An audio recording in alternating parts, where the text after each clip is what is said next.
Hello friends, welcome to our channel. আমাদের আজকের ভিডিওতে আমরা ইংরেজি গ্রামারের সবচেয়ে ছোট্ট কিন্তু সবচেয়ে গুরুত্বপূর্ণ একটি শব্দ টু এর ব্যবহার শিখব।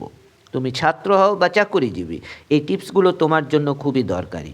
চলো শুরু করা যাক। টু এর ১ নম্বর ব্যবহার হলো গন্তব্য বা দিক বোঝানো। যখন আমরা কোনো জায়গা বা কারো দিকে যাই তখন আমরা টু ব্যবহার করি। যেমন I am going to the market, আমি বাজারের দিকে যাচ্ছি। She drove to the office, সে অফিসের দিকে গাড়ি চালিয়েছিল। মনে রাখবে, গতি বা চলন বোঝাতে টু ব্যবহার হয়। টু এর ২ নম্বর ব্যবহার হলো উদ্দেশ্য বা কারণ বোঝাতে। এই সময় টু একটি ইনফিনিটিভ মার্কার হিসেবে কাজ করে। আমরা যখন কোনো কাজ কেন করছি সেই কারণ বা উদ্দেশ্য বোঝাতে চাই তখন ক্রিয়াপদের আগে টু বসাই। যেমন I study to get good grades, ভালো গ্রেড পাওয়ার জন্য আমি পড়াশোনা করি। We went there to meet him, আমরা তার সঙ্গে সেখানে দেখা করতে গিয়েছিলাম। এখানে টু গেট টু মিট হলো ইনফিনিটিভ। টু এর ৩ নম্বর ব্যবহারটি হলো সময় বা দূরত্বের ব্যাপ্তি বোঝাতে, অর্থাৎ এখান থেকে ওখান পর্যন্ত বোঝাতে।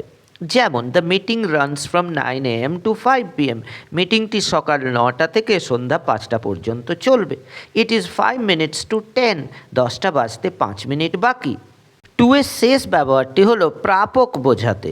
যখন আমরা কাউকে কিছু দিই, পাঠাই বা লিখি তখন টু ব্যবহার হয়। যেমন give this note to your teacher, এই নোটটি তোমার শিক্ষককে দিও। He sent a gift to his brother, সে তার ভাইকে একটি উপহার পাঠিয়েছিল। তাহলে এই ছিল টু এর ৪টি মূল ব্যবহার: গন্তব্য, উদ্দেশ্য, ব্যাপ্তি এবং প্রাপক। আশা করি এখন থেকে তুমি সঠিকভাবে টু ব্যবহার করতে পারবে। ভিডিওটি ভালো লাগলে লাইক, কমেন্ট ও সাবস্ক্রাইব করতে ভুলো না। দেখা হবে পরের ভিডিওতে। বাই।